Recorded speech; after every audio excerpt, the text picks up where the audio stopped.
know you're primarily going to be focusing on speed skating, but to kind of tell us your plan. I'm just so fascinated in the logistics of how do you cover just the Olympics? Well, this is a working vacation for me, right? I decided at the last minute I'm going to pay my own way and go. And then just a couple of days ago, I actually got a credential. So that changes everything.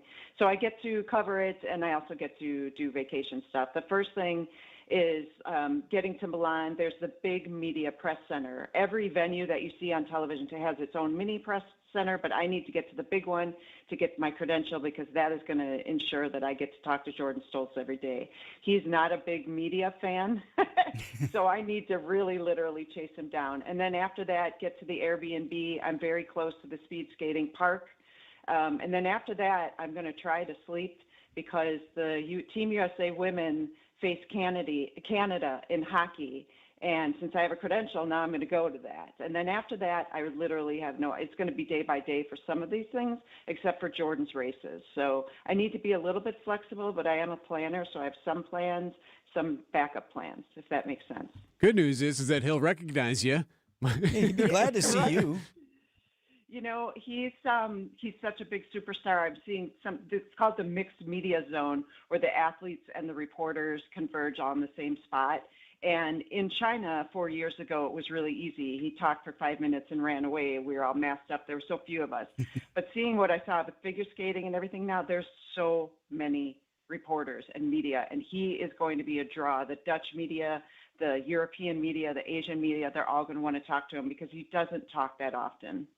On the women's side for speed skating, we haven't spent enough time on that just because there's so much Jordan Stolz hype, and rightfully so. But it looks like the women's 1,000-meter is today, Lori, and Erin Jackson, who is, I think she was a gold medalist in the 500 years ago, last time around, will be racing in the 1,000. So how do these work? Like, is today like the day, or are there the prelims, or what happens?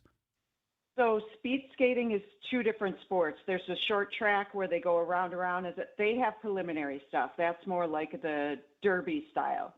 Long track is pure racing. Today is Erin's race. Now, she is 33 years old. She is a brilliant 500-meter super sprint skater, but she's been getting so good at the 1,000 that this could be a very good race for her, too. Her friend Brittany Bowe is also competing with her, two top Americans. What's interesting to me is that she was the flag bearer for the opening ceremonies, and that is a long kind of a draining event. You're on your feet. In fact, it's so taxing on the body, really, that Jordan Stolz elected not to go to the opening ceremonies because he's so locked in on these races. So, but she's experienced. She knows what she's doing. That probably won't affect her, but how will she do in the international field? She's been getting stronger and stronger, and the 1,000 has a little bit more of an endurance requirement.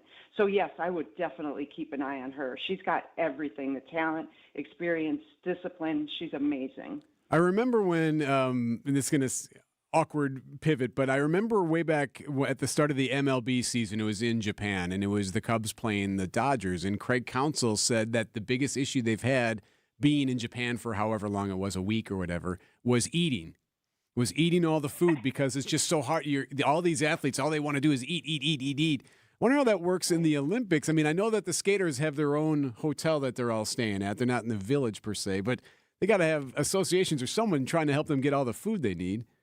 Actually, I think Jordan's been in the village the whole time. Okay. And from what I've seen, the buffet for the Olympic Village is amazing. There's one snowboarder who's obsessed with the tiramisu, and when they don't have it 3 times a day, he's like, so no, the food looks actually incredible. Some of the athletes are saying it looks a little repetitive. It's like, oh, great, another amazing pizza. But no, they are well fed. This is nothing like the change from going from American food to like Japanese cuisine or Chinese. This is seems to be really popular. So I think they're going to be okay. But a lot of people have, like Eileen Gu, she brought her own rice maker and stuff like that. Some people will bring their own things, and Jordan will too. He won't take any chances with that this time. But they're well fed. They're good. Friend of the program, Lori Nicola, the Milwaukee Journal Sentinel. Safe travels today, and look forward to speaking with you next from Italy. Thanks, Lori. Awesome. Thanks so much, guys. Appreciate you.